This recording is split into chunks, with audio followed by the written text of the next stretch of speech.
puis la Corne de l'Afrique, mais par étapes, des allers-retours. Je pense qu'il faut voir le système dans ce sens-là.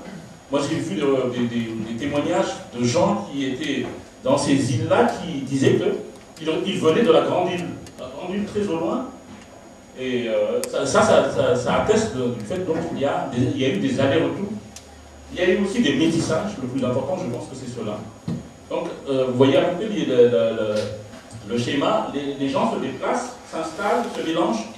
Et puis, il y a une vague qui part, il y a une vague qui reste, une vague qui revient éventuellement au point de départ. Et ça se poursuit de cette manière-là sur les étapes que j'ai indiquées tout à l'heure. Et puis après, donc, on a la Corne de l'Afrique, donc, encore sur le terminal, avec probablement des métissages avec des populations venant d'Afrique centrale, qui elles aussi sont des populations qui ont bougé. Donc, pour arriver sur la fin, sur cette île, donc. Mais les mythes, c'est le genre, il y a la grande traversée suivant les grands courants. Mais je pense qu'il y a une partie de ces migrants qui sont venus de cette façon-là.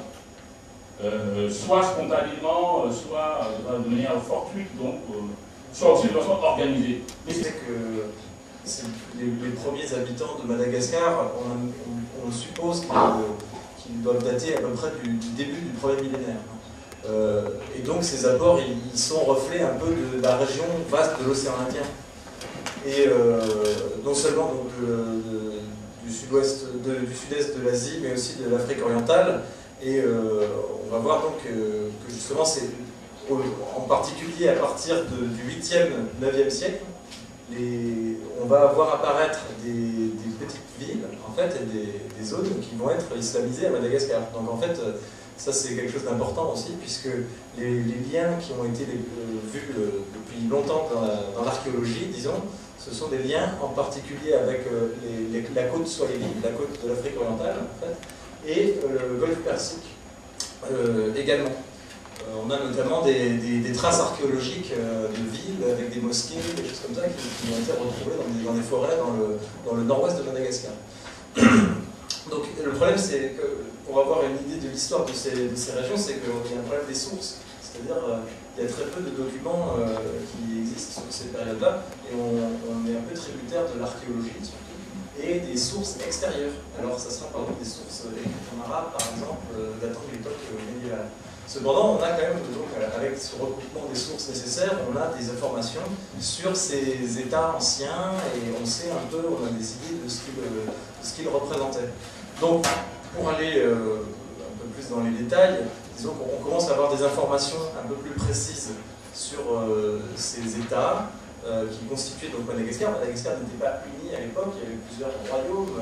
Eh bien, on a des idées un peu plus précises à partir du moment où les Européens vont arriver finalement dans la région, puisqu'ils vont écrire des relations de voyage, et à partir de là, on va avoir des documents assez précis qui décrivent ces sociétés. Donc, rapidement, les plus grands États qui avaient à l'époque, donc oui, les Portugais arrivent dans l'océan Indien en 1498, et ils vont découvrir Madagascar en 1501, si je ne me trompe pas, et donc ils vont reconnaître toute cette région qui était auparavant dans une sphère proprement, qui était un peu sous la tutelle des grandes cités-États arabes du nord de l'océan Indien ou de l'Est. C'est une référence au lien historique qu'il y a eu entre Madagascar et les pays de l'Est, les pays communistes ou socialistes, aussi bien le pays de l'Est européen et l'URSS que d'autres pays du tiers-monde qui faisaient partie du camp socialiste, alors Cuba ou l'Algérie ou d'autres. Et donc, il y a eu des liens idéologiques avec l'avènement de la Seconde République de Didier Ratsirac en 1975. Et il y a eu notamment une abondance de bourses d'études pour des étudiants malgaches dans ces pays-là. Et c'est un phénomène assez remarquable parce que c'était des effectifs assez conséquents qui étaient de l'ordre de plusieurs centaines, ne serait-ce que pour l'URSS, mais il y avait des bourses pour tous les pays pratiquement du camp socialiste, que ce soit la RDA, la Bulgarie, l'Algérie, et d'autres. Et donc, donc il y a eu, à partir du milieu des années 70, beaucoup de malgaches, donc, venant de tous les milieux ou de toutes les régions, qui ont pu se former dans ces pays-là. Alors moi, je vais parler plus particulièrement du cas de l'URSS, parce que c'est celui que j'ai étudié de plus près, et que c'était le plus important en masse, on va dire. Et donc, il y a eu, donc, je disais au début des années 70, il y a eu des premières bourses. Il y en a eu même auparavant, quand Jean-Claude parlait des relations des syndicalistes. À cette époque-là déjà, bien avant l'indépendance, il y avait déjà des militants qui avaient fait le voyage en URSS pour diverses formations. Et donc, il y a eu des prédécesseurs à ces étudiants. Mais c'est surtout à partir de 1976, où il y a eu l'instauration de l'ambassade malgache à Moscou, que voilà, ça s'est généralisé. Et l'apogée de l'envoi d'étudiants malgaches en URSS, c'était au début des années 80. Donc, la question en fait que l'on se pose un peu, c'est est-ce que ces étudiants n'ont pas été un peu trop influencés par l'idéologie? Est-ce qu'ils n'ont pas été manipulés? Même certains disent, est-ce qu'on leur a pas fait un lavage de cerveau durant leur séjour en Union soviétique?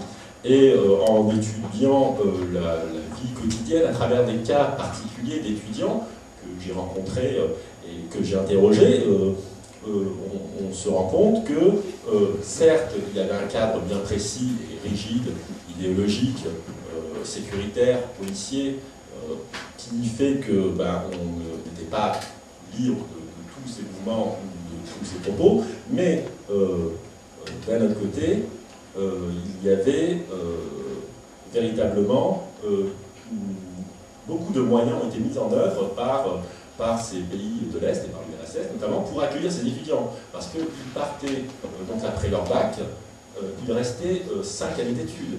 Ils étaient boursiers, donc du début jusqu'à la fin. Ils avaient un logement sur place, un foyer. Et donc, on imagine bien que c'est un effort très important. Il n'y avait pas que les malgaches. Il y avait des étudiants venant du monde entier. Et bien sûr, ça s'intégrait dans l'idéologie internationaliste, celle de l'amitié entre les peuples, de l'ouverture culturelle, avec des symboles, avec l'université Lumumba à Moscou, qui était vraiment une université créée pour former des cadres, des ingénieurs, des dirigeants dans les pays du tiers-monde. Et d'ailleurs, une des spécificités de cette expérience des formations dans les pays de l'Est, c'était que les étudiants devaient obligatoirement rentrer chez eux. Ça peut paraître anodin comme ça, mais c'était une condition obligatoire. Sauf exception, certains pouvaient rester s'ils étaient par exemple persécutés d'un changement politique dans leur pays, mais donc ils devaient rentrer et ils rentraient diplômés. Parce qu'il n'y avait pas de diplôme intermédiaire. Soit on faisait nos 5 ans d'études et on avait son diplôme, donc ça pouvait être ingénieur, ça pouvait être médecin, toutes les filières qu'on faisait. Alors bien sûr, certaines filières étaient sans doute moins, comment dire, cotées ou étaient plus périssables que d'autres, on va dire. Si on faisait de la philosophie ou de l'économie en URSS, c'était peut-être moins... il y avait beaucoup plus de biais idéologiques, bien sûr, que si on étudiait la chimie, des sciences ou autre. Et quand même dire que c'est vrai que pendant leur séjour, ces étudiants avaient des cours d'idéologie qui étaient obligatoires, du début jusqu'à la fin, mais ce ne veut pas dire pour autant qu'ils étaient manipulés. Au contraire, je dirais que, vu les énormes moyens qui leur ont été offerts, ils ont été choyés. Et d'ailleurs, ils étaient même plutôt mieux lotis que les étudiants soviétiques eux-mêmes, parce qu'ils pouvaient notamment voyager à l'étranger.